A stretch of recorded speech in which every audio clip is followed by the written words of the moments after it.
England को बहुत Fenty पड़ी है आज हिंदुस्तान से। अगेन हिंदुस्तान ने प्रूव कर दिया they are the better side in terms of when it comes to playing a test cricket. Otherwise I can see this test match again winning by Hindustan और the series at the same time. आप bowling unit से भी डरो भाई, batting तो आपने डरना ही डरना था, अब बॉलिंग यूनिट से डरो भाई। अब पता नहीं आगे कौन सी टीमें क्या करती हैं आपके साथ और आप उनके साथ क्या करते हो, then it's gonna be very interesting. क्योंकि मैं मैचेस बहुत कम देखता हूँ यार, मैं पाकिस्तान के देखता हूँ या इंडिया का मैच देखता हूँ, सॉरी भाई कल न्यूजीलैंड और ऑस्ट्रेलिया का मैच देखना चाहिए था, मिस हो गया। लेकिन क्या बात है यार, ये 2-4 टीमें जो खेल रही cricket, I think they are playing on the next level. 8वें विकेट वाला, अब आप जीत भी गए हो, आप बॉलिंग में भी जीत गए हो, आपने फेंटा लगाया, फेंटा समझते हैं ना, आपने उनके वक्कियों पे मुक्का मारा है आपने आज पूरी दुनिया को आपने ये बता दिया है कि वक्कियां सुझा दी हैं आपने, तो वक्कियां सूझ गई। But Jurel what a guy he is, ऐसा लगता ही नहीं है उसको देख के कि भाई ये उसका दूसरा टेस्ट मैच है और वो अपने करियर की तीसरी इनिंग खेल रहा है। पिछली इनिंग में भी उसने जो 90 रन किए हैं वो ही इंडिया को गेम में वापस लेके आए हैं। अब आपने देखा कि वो जो लीड उसने श्रिंक करते करते करते सिर्फ 46 रन पे लाके खड़ी कर दी, उसका कितना फायदा हुआ इंडिया को। वो जो 40, 50, 60 एक एक रन कीमती होता है और इस तरह की जो कंडीशंस हो जाएं, तो how vital that innings was. Yesterday I told you, जो भी रन करे ज्यादा करे, Jurel is my man of the match. मुझे भी टेस्ट सीरीज जीत लिया है इंडिया ने इंग्लैंड के खिलाफ, और वो बेसबॉल आखिरी जो 2 टेस्ट मैचेस उसमें देखते हैं तो जो दूसरी इनिंग्स है वो तो बहुत कम रन्स पर इंग्लैंड आउट हुआ है। तो आपको लगता है कि बेसबॉल जो है वो नहीं चल पाया इंडिया में, जो उनका फार्मूला है, जिस अंदाज में वो क्रिकेट खेलते हुए आ रहे हैं? बिस्मिल्लाहिर्रहमानिर्रहीम। सबसे पहले तो बेसबॉल इंग्लैंड में बहुत सूटेबल है, न्यूजीलैंड में सूटेबल है, वहां की पिचें बहुत अच्छी हैं। इंडिया, पाकिस्तान और एशिया में बेसबॉल इसलिए नहीं चलेगी क्योंकि आपको बेसबॉल खेलने के साथ साथ अपने डिफेंस पे बहुत ट्रस्ट करना पड़ेगा। इंडिया और एशिया में जो बंदा भी स्कोर करेगा वो 2-3 चीजों पे उसको ट्रस्ट करना पड़ेगा एज ए बैट्समैन। वो एक तो उसको अपने डिफेंस पे और दूसरा स्वीप शॉट स्पिनर्स के खिलाफ आनी चाहिए। ये 2-3 चीजें सीखनी पड़ेंगी, तब जाके आप टेस्ट सीरीज जीत सकते हैं। माने या ना माने कि बेसबॉल को डाइवोर्स दो, कंडीशन जिस तरह की उस तरह खेलना चाहिए।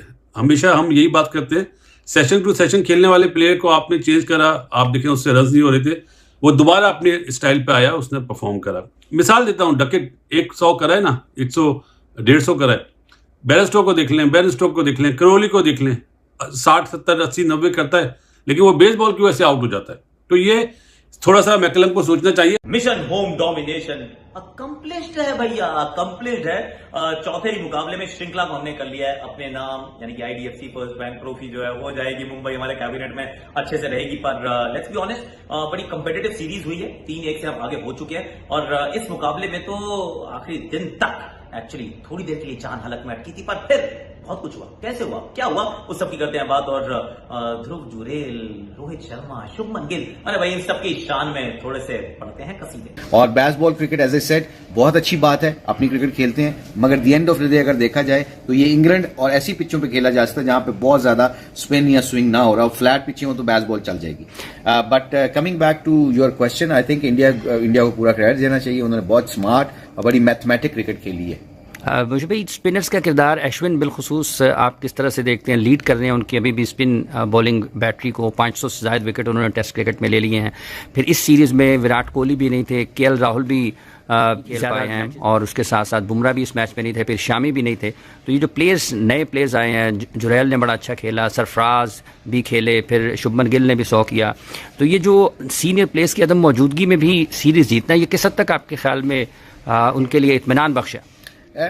Give them a loss of confidence. और ये जो आपके रोहित शर्मा और मैनेजमेंट है ना, ड्रेविड, आई थिंक इनको क्रेडिट जाना चाहिए कि दे टेक ब्लंट डिसीजन, आपके मेन प्लेयरों को रेस्ट देते हैं और बेंच स्ट्रेंथ के ऊपर ट्रस्ट करते हैं। ये बहुत अच्छी बात है। इनके जितने भी आपने नाम लिए लड़कों के, सरफराज हो गया जो विकेट कीपर बैट्समैन है वो हो गया, जडेजा हो गया, अश्विन हो गया।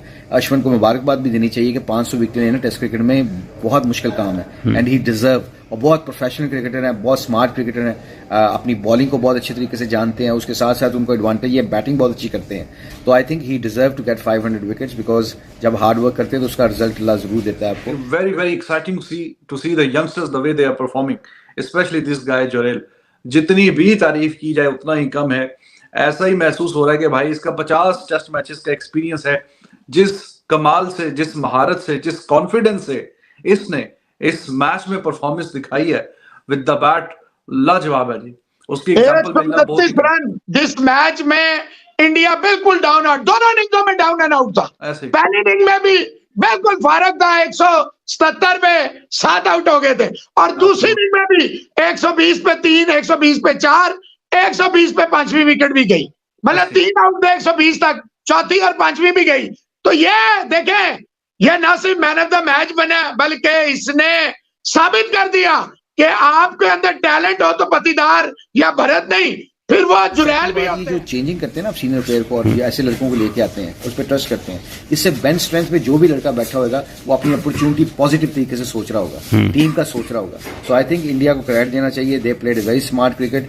जब भी उनको चेंज की जरूरत होती है वो चेंज भी करते हैं, they don't rely on couple of players, and that's why you become a very very good team, because you don't trust on 1 or 2 players, you trust on bench strength also. I think that's their success. मुझे भाई एक बड़ी बहस होती है कि जब Asia से टीमें जाती हैं, सब कॉन्टिनेंट से चली जाती हैं, इंग्लैंड चले जाएं, साउथ अफ्रीका, ऑस्ट्रेलिया, तो वहाँ पर उनको पेस और बाउंस मिलता है, लेकिन जब यहाँ पर आती हैं तो स्पिन ट्रैक मिलते हैं, तो उसके ऊपर बहुत किसी और अंदाज में बात होती है। तो आपके ख्याल में ये फेयर है कि जो जहाँ पर जिस मुल्क में खेल रहा है उसको अपने अंदाज से पिचेस तैयार करने की आज़ादी है, आपको वहाँ पर पेस और बाउंस मिलता है, तो फिर यहाँ पर टर्न खेलने के लिए तैयार रहना चाहिए? ये बड़े बड़े प्लेयर क्यों बड़े प्लेयर नाम जाने जाते हैं? वसीम अकरम, वकार यूनिस, आप विराट कोहली को ले लें, सचिन तेंदुलकर को ले लें, आप शेन वॉर्न को ले लें, बड़े बड़े जो प्लेयर आए हैं वो दुनिया के हर हिस्से में जाके परफॉर्मेंस करते हैं। जब बड़ा प्लेयर बनने के लिए, बड़ी टीम के बनने के लिए आपको होम एंड अवे जाके मैचेस जीतना पड़ते हैं और स्कोर करने पड़ते हैं, विकेट लेने पड़ते हैं। ये एक रीजन होती है आपको नंबर 1 प्लेयर बनने की। अगर ये कहेंगे कि ऑस्ट्रेलिया में वो नहीं चलता या इंडिया में वो चलता है, ठीक है अपनी कंडीशन में वो अच्छा प्लेयर होगा, मगर प्लेयर नंबर 1 रिस्पेक्ट उसी की होती है इंटरनेशनली। जैसे इंडिया ने ऑस्ट्रेलिया को मारा जाके, वहां टेस्ट मैच जीते हैं, वहां पे जिसने स्कोर किया होगा, जिसने विकेट ली होगी, उसकी ज्यादा पूरी दुनिया में ज्यादा इज्जत की जाती है, उसकी रिस्पेक्ट होती है क्रिकेटरों की नजर में। So I think being to become number 1 team in the world or become number 1 player in the world, you have to perform on it. थोड़ी मिठाइयां बांटी, क्योंकि मैं तो बहुत खुश हूं यार।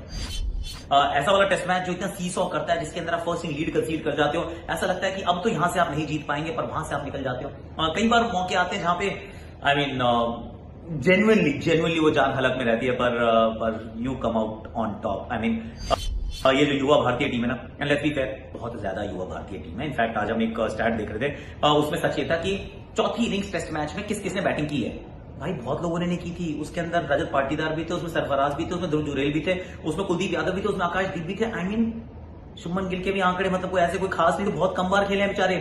तो चौथी इनिंग्स में क्या होता है, कितना दबाव होता है, इसका तो एहसास भी ढंग से बच्चों को नहीं था, और उस दबाव को सोखने के लिए कप्तान की आवश्यकता थी, क्योंकि घर का सबसे बड़ा जो है ना वो रोहित शर्मा। दोनों इनिंग्स में जब बैटिंग करने आया तो India they were in a trouble. इस वाली में भी आप नहीं कह सकते जी कोई मसला ही नहीं था, ऊपर नीचे 2 विकेटें गिरी है तो अभी मतलब ठीक ठाक रन रहते थे, जिस तरह का पिच का बिहेवियर था। तो दोनों इनिंग्स में जब बैटिंग करने आया India, they were in trouble, और आके इसने जिस तरह से परफॉर्मेंस दिखाई है, इट वाज अमेजिंग। गिल की इनिंग भी बड़ी लाजवाब थी, और बहुत ही बेहतरीन दोनों बच्चे खेले हैं। गिल भी ज़ाहिर बच्चा ही अभी 22-23 साल का ही है, 90 और रन गिल के भी बड़े इंपॉर्टेंट कंट्रीब्यूशन है, वेरी वाइटल रन्स, बहुत ही लाजवाब टाइमली 50 आई है उसकी, बहुत ही टाइमली 50 उसकी भी आई है। But I am short of words to describe the brilliance of this guy Jurel, the way he batted specially in the first inning के जो इसके रन्स आए थे, उसी ने टीम इंडिया में एक एनर्जी फूंकी थी कि भाई ये बच्चा देखो कितनी मेहनत करके, कहां से लीड जो एक्सपेक्टेड था कि ऑलमोस्ट कोई 100 रन 80 रन, मैसिव लीड, इस तरह की पिच पे ये बहुत मैसिव लीड होती है, उतनी ले जाएंगे, वो लेस देन 50 लेके आना, और फिर उस कॉन्फिडेंस को टीम इंडिया ने बॉलिंग में भी वो नजर आई, फिर बैटिंग में भी ठीक ही चल रहा था, ऑल ऑफ अ सडन जो ऊपर नीचे विकेटें गिरी। तो दोनों इनिंग्स में जब बैटिंग करने आया India, they were in trouble, in deep trouble. तो आके फिर इसने बहुत ही लाजवाब इंडिया की जो कश्ती भंवर में फंसी हुई थी। मुझे अपने यशस्वी जायसवाल को भी देखा होगा, ओपनिंग बैट्समैन, 2 डबल 100 कर दिए एक सीरीज में, डेब्यू पर 170 प्लस की इनिंग्स खेली। एक ओपनिंग बैट्समैन की हैसियत से आप किस तरह से देखते हैं उनको? और हमें अगर जो लोग जब देखते हैं तो साइम की भी बहुत बात करते हैं, उनको भी टेस्ट करियर उनका आगाज हुआ है। आई थिंक उनको क्रेडिट देना चाहिए। मैंने उनकी 2-3 इनिंग्सें देखी हैं हाईलाइट्स में। लुक्स अ ग्रेट प्लेयर, और सबसे बड़ी बात जो हम बेसबॉल क्रिकेट से करते हैं ना, वो अपने डिफेंस पे बहुत ट्रस्ट करते हैं, उनको गेयर चेंज करना आते हैं। जब आपने विकेट बचानी है तो उसको अपने स्पिनर के खिलाफ ब्लॉक भी करना आता है, स्कोर नहीं करना तो उसने ठक्का भी लगा लेता है, और जब उसको स्कोर करना है तो ऑफ स्पिनर को निकल के इनसाइड आउट मारता है रनिंग पिचों के ऊपर। It means that guy has got a very good talent and also same temperament उसका बहुत तगड़ा है। सो आई थिंक ऐसे प्लेयर जिस टीम में भी होंगे वो इम्पैक्ट एक्सपेक्टेड होंगे, और टेस्ट मैचों में ऐसे प्लेयर देखें, मैंने कहा ना जब भी उसका दिल चाहे ना उसने गियर चेंज किए हैं, और ये एक बहुत अच्छी निशानी होती है किसी भी टीम के लिए कि अगर उनको ओपनर्स मिल जाए, क्योंकि ओपनर्स अगर स्कोर करते हैं ना और फिर उनको लंबा करना चाहिए, जो नए बॉल को सर्वाइव करके बीच में खेलते हैं ना, फिर उनको रन करने का तरीका आ जाए तो ऐसे बैट्समैन फिर डिस्ट्रॉय कर देते हैं।